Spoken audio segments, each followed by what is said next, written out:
Congratulations on working in big tech. Now that you've got a big tech company on your resume, it's going to be a lot easier to get interviews and to get new jobs. But you still have to figure out the right time to leave, how to go about finding a new job, and the sorts of things you should be looking for, how to negotiate it, and so on. Hi, I'm John L. Miller, the Deliberate Engineer. I spent 30 years working at a variety of places, including many big tech companies like Google, Amazon, Microsoft, Oracle, and so on. Today we're going to talk about how you go about getting your next job once you're already experienced in big tech. So stay tuned for details. As you watch this video, if you find it useful, please give it a thumbs up. I make a lot of videos related to careers and so on for people who want to work in big tech. And so if you subscribe, you'll get notified when I release more of these videos.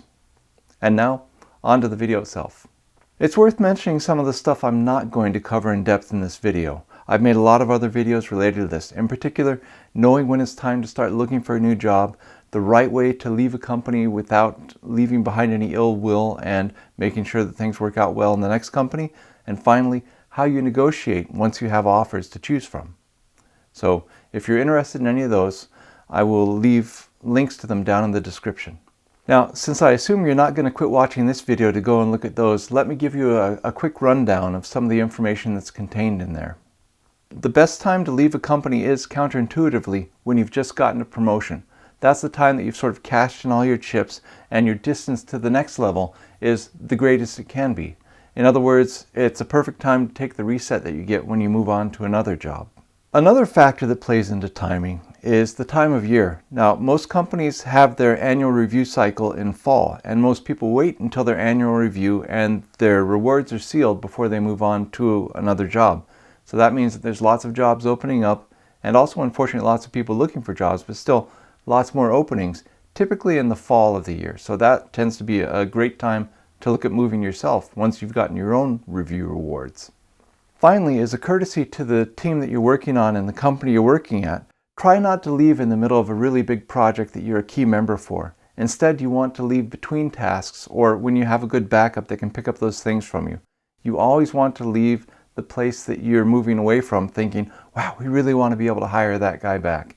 It's important for leaving all your options open for the future, and it's also a factor as those people who you were working with before spread out to other companies. You never know when somebody's going to be in a position to give you a recommendation, or perhaps to recommend against you. Now, before you look at leaving, do a little bit of soul searching and make sure this really is a good time for you to move, in terms of your personal life and the things you want to accomplish in your career. Now, there's good things about moving jobs. Typically it comes with a pay bump, but there's also a big price that you pay. As we alluded to earlier, there's a reset in terms of your progress towards your next promotion. Also, there's a lot of organizational knowledge that you don't even realize you have in your current company, knowing how to do business, the way things work, how to get your card key replaced. When you move to a new company, what you'll find is you may know your immediate responsibilities, but not how to go about getting work done. For example, where are all the templates for the specs you need to write? What are the specs that need to be written to enable you to move on to the next stage of implementing something? What should they look like? How much technical detail should they have? Who do they have to be certified by, and who needs to read them? All these sorts of things that you just automatically know at a company you're already in. All of those you have to learn at your new job for the way that the new company does it. And there are differences from company to company. Normally, the more senior you are, the longer it takes to get up to speed on these sorts of things. For myself, with 30 years of experience, I generally assume I'm not going to be running at full steam until 12 to 18 months in the new job. It's a long time. I still get some stuff done, but I'm not as effective as I was at that previous job where I knew everything and I had contacts everywhere. And that's just a fact of life for anybody who's looking at moving. So make sure that you're ready for that extra stress. So let's say that you've done the soul searching that I've talked about just now, and you've decided you really do want to leave. The next thing you need to do, other than making sure that you did all the things I recommend in those other videos, such as really understanding your compensation, what it is for a year and 4 years from now, is to find companies that you want to work at. You can do this a variety of ways. One of the best ways is to talk to your friends who are working at other companies and see if you'd be interested in working at them. Normally, if you've been working in an area for a while, you know the other high-tech companies around that area. For example, in Seattle, the places that I normally think of if I'm thinking of moving to a new job would be Google, Amazon, Microsoft, Oracle, Salesforce, Apple, Adobe, and I'm sure there's others. So hopefully you have a list like that for your area. If you're open to moving a little further abroad, to another state, for example, or even to another country, well, then you can cast a much wider net. As you go about investigating where would be a good place to work, the first place you should stop is the sets of colleagues and friends that you have working at these other companies. Talk to them about their experience. Make sure you understand which division they're in, though, because working in different divisions in a large company can be like working at completely different companies. For example, I worked at Amazon in the digital division. There's 3 different divisions: the digital, AWS, Amazon Web Services, and the retail division that runs the website and a lot of those commercial operations.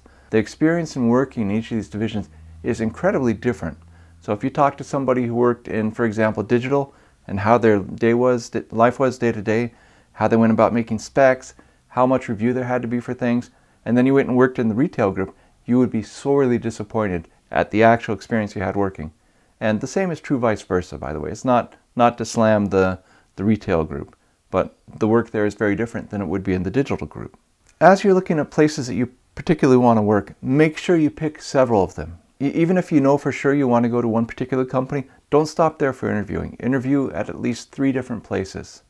The reasons for this are simple. You don't always know exactly what you're looking for, first of all. And I could tell you a couple of different times where I interviewed places I had no intention of working, just to kind of flesh out a set of offers, and I wound up going there because it sounds so cool. Also, having multiple different companies talking to you at the same time means that they're aware that you're talking to other companies. They work harder to be responsive. They work harder to get back to you quickly with a better offer. So it's completely in your advantage to make sure that you're talking to multiple companies at once. It comes with a little bit of extra overhead, but it's absolutely worth it. Once you have your list of different companies that you want to work at, realize it's going to take some time to get in touch with the right people in those companies and to start setting up the interview process. So first and foremost, talk to the people you know who work in those other companies and see if you can get them to refer you internally. This is the fastest path to an interview, and it's also the best path, making it most likely you'll get a fair evaluation. If you don't know people within the companies or colleagues within the companies, the next step would be to check your LinkedIn and check the history of people who've pinged you about jobs. Most high-tech people get pinged by a variety of folks. So if you have people at those companies who have pinged you in the past, reach out to them and say, hey, I'm taking a look, I'm thinking about moving from my current job. I'd love to interview at your company. How do we go about doing that? And that will typically kick the ball off and get things moving forward. Now the third option is to go ahead and look at the openings that they list on the web and on the company website, LinkedIn, places like this, and actually apply to their web postings. Once you've been working for a while, you'll typically have enough experience and a good enough looking resume that you'll be interesting to them and they'll get in touch with you. It's not a sure thing, but it's a lot more likely than somebody who's looking for their first job. The first stage in getting interviewed is typically a conversation with the recruiter. Sometimes this will be just a conversation so they can understand what you're looking for and see if they have anything that matches in the company. More typically, this will be the recruiter talking to you and doing a sort of sniff test to see if they think that you'll be worth interviewing. This isn't necessarily a judgment about how good you are, but it is a judgment about how likely it is they think you'll be able to at least have a fair shot at passing the interview process. Now, the more senior you are and the higher you are in companies, the more difficult it will be to just look for openings that have already been posted. The reason for this is pretty straightforward. They usually prefer to get strong employees through referrals, where somebody internally will refer them. They'll take a look, they'll say, wow, this person is great. They'd make a great director, and they figure out the right place for them to go. Sometimes they create an opening for them. Sometimes they knew that an opening would be coming up, and they hurry the process of opening it up. This doesn't mean that the positions won't get posted, but generally speaking, if you see a director position that's open for a while, that typically means that either there's something weird happening at the company, or the company doesn't have enough internal experience to be able to find good candidates for that director position outside. It's not a red flag, but it's certainly a yellow flag. It's something to think about and make a conscious decision about. So if you're a senior person, realize that your best shot at getting a good job at a good company is going to be through people you know or people who have already contacted you. As you move towards these conversations, make sure that you've thought about the reasons why you want to move on and make sure they're positive. Don't say things like, well, I really hit a wall at my company. They're not rewarding me well. They're not treating me right. They're bad people. They're ugly. You don't want to say things like that. be positive.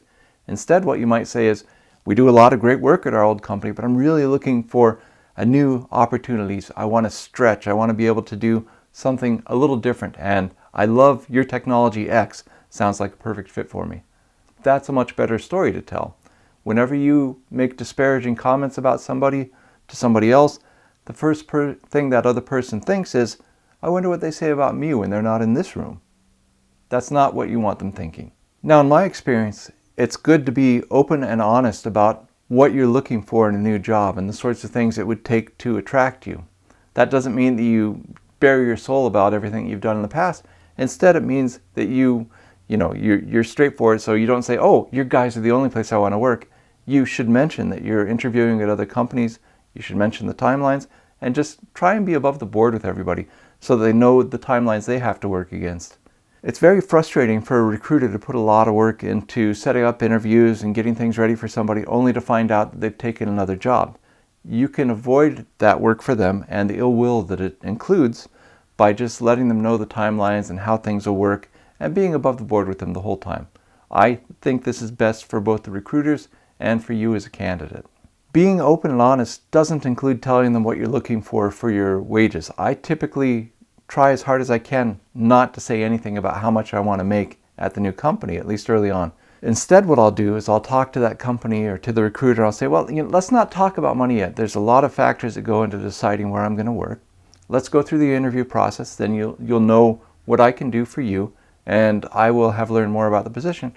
And that's probably a better time for us to talk about money. Now, when you talk about money with them, just be on the level. So for me, I usually do a 1-year and a 4-year projection of how much I'm going to earn based on my current compensation and the current stock price at the company I'm at. And that's the basis that I use for saying, I think in order for me to take the hit of moving, I'd like to get at least a 10% bump in compensation. And then they can take a look at that and make an offer that fits it. If you're getting offers from other companies, it's really up to you. But in my case, I've sort of let people know about what's being offered from the different companies before they really sink their teeth into a particular price point for me, so that they can decide how much I'm really worth to them, given how much I'm worth to other companies. I have a whole video that talks about this. I'd recommend taking a look at that. Again, links will be in the description. That's the video that talks about how to negotiate a great offer for yourself. Tying all this advice up in a tidy little bow. First, make sure that you are in a good position to leave. Clean up the things that you need to clean up. Make sure that your project is in a good position, and make sure that all of the information about you has been updated. For example, LinkedIn, your resume, and so on, so that you're in a good position to give this information to people who are interested on relatively short notice. Second, identify companies that are a good match for what you're looking for and that are in the region that you're interested in working in. If you just want to stay local, look at the local high-tech companies. If you want to go further abroad, look at the best companies you can find. The web is a great place to find these companies if you don't already know them off the top of your head. Third, reach out to friends and colleagues who work at the companies you're interested in and get internal referrals from them to work at those companies. Failing that, check your LinkedIn, try and find a recruiter to talk to, or if worse comes to worse, look at job postings and actually apply there. Make sure that you're applying for at least 3 different jobs. As the process moves forward, make sure that you're in control of when the interviews happen. When they suggest a particular day or a particular time for interviews, you can always push back on that and say, actually, I can't do it that day. Can we schedule another day? Try to get all of your interviews lined up in about the same interval, the same couple of weeks, so that you will also get your offers at about the same time. Finally, once you have your offers, make sure that you negotiate them effectively and get the offer that you deserve, something that's good enough to be worth the overhead that goes into making a move like this in the first place. I mentioned several videos that I've already made that are very relevant to switching jobs as an experienced engineer, so go ahead and take a look in the description of this video for links to those. Also, if you have first-hand experience and you have some ideas of ways you can make the process smoother or things that people should avoid, please leave those in the comments below. I love to read about it, and I always like getting new tips myself, and I'm sure the other people who watch the video will be interested in them as well. Thanks for taking the time to watch this, and keep on pushing forward.